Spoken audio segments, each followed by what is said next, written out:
ಎಲ್ಲರಿಗೂ welcome back to my YouTube channel. So ನಾನು ಇವತ್ತು ಎಲ್ಲಿ ಬಂದಿದ್ದೀನಿ ಅಂತಂದರೆ ಜನಸೇವಾ ಸಮೃದ್ಧಿ ಆಶ್ರಮಕ್ಕೆ ಬಂದಿದ್ದೀನಿ. ಇಲ್ಲಿ ಬಂದು 25 ಜನ ಮಕ್ಕಳಿದ್ದಾರೆ. ಅವರಿಗೆಲ್ಲ ಒಂದು ನಮ್ಮ ಸರ್ ಬರ್ತ್ಡೇ ಇರೋ ಕಾರಣ ಅವ್ರಿಗೆ ಒಂದು ಸ್ವಲ್ಪ ಕೇಕು ಹಾಗೆ ಬಿಸಿಬೇಳೆಭಾತ್ ಎಲ್ಲ ತೊಗೊಂಬಂದಿದ್ವಿ.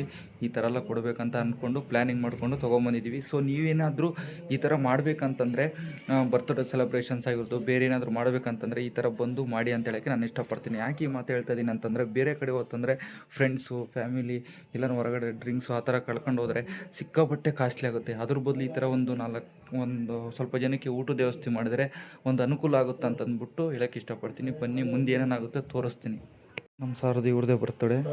ಬನ್ನಿ ಹೋಗೋಣ, ಮೇಲ್ಗಡೆ ಹೋಗ್ಬಿಟ್ಟು ವಿಶ್ ಮಾಡಿ ಅವರಿಗೆಲ್ಲ ಒಂದು ವ್ಯವಸ್ಥೆ ಮಾಡೋಣ.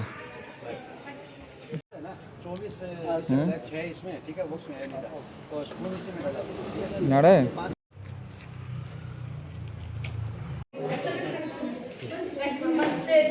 ನಮಸ್ತೆ ಎಲ್ಲರಿಗೂ ನಮಸ್ತೆ.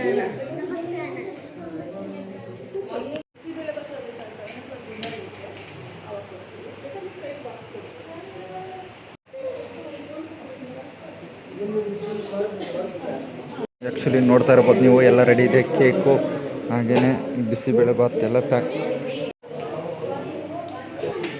ಲೈನಿ ಬನ್ನಿ ಹಂಗೆ.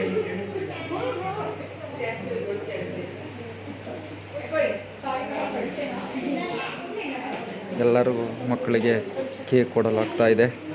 ಇವರು ಟ್ಯೂಷನ್ ಇರೋ ಕಾರಣ 7 ಗಂಟೆಗೆ ಡಿನ್ನರ್ ಕೊಡ್ತಾರಂತೆ. ಹಾಗೆ ಬಿಸಿಬೇಳೆಭಾತ್ ಅಲ್ಲಿ ಇಟ್ಟಿದ್ವಿ. ಬಟ್ ಈಗ ನಾವು ಕೇಕ್ ಒಂದು ಡಿಸ್ಟ್ರಿಬ್ಯೂಟ್ ಮಾಡ್ತಾಯಿದ್ವಿ ಮಕ್ಕಳಿಗೆಲ್ಲ, ಓದುವಂಥ ಮಕ್ಕಳು 25 ಜನ ಮಕ್ಕಳಿದ್ದಾರೆ ಇಲ್ಲಿ. ತುಂಬ ಖುಷಿ ಆಗುತ್ತೆ. ಜನಸೇವಾ ಸಮೃದ್ಧಿ ಆಶ್ರಮ.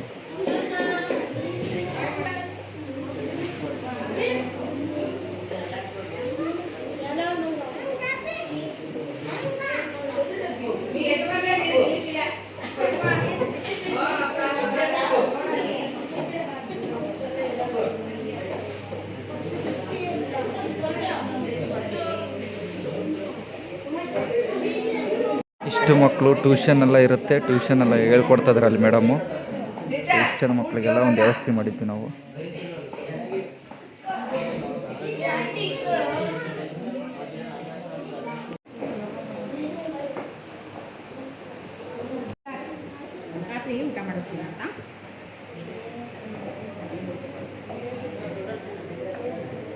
ತುಂಬಾ ಖುಷಿ ಆಗುತ್ತೆ ಈ ಥರ ಮಾಡಿದಾಗ. ಮಕ್ಕಳಿಗೆ ಏನಾದರೂ ಒಂದು ಊಟ ಕೊಡೋದಾಗಿರೋದು, ಅವ್ರು ವಿಶ್ ಮಾಡೋದಾಗಿರೋದು, ಪ್ರತಿಯೊಂದು ತುಂಬ ಚೆನ್ನಾಗಿದೆ. ಎಲ್ಲರೂ ಬಂದು ವಿಸಿಟ್ ಮಾಡಿ ಅಂತ ಹೇಳೋಕ್ಕೆ ನಾನು ಇಷ್ಟಪಡ್ತೀನಿ. ಇಷ್ಟೇ, ಇದೊಂದು ಚಿಕ್ಕ ವಿಡಿಯೋ. ಇಷ್ಟ ಆಯ್ತಂದರೆ ಶೇರ್ ಮಾಡಿ, ಸಪೋರ್ಟ್ ಮಾಡಿ, ಲೈಕ್ ಮಾಡಿ. Thank you. ಮುಗೀತೆಲ್ಲ ಈ ಥರ ಇದೆ.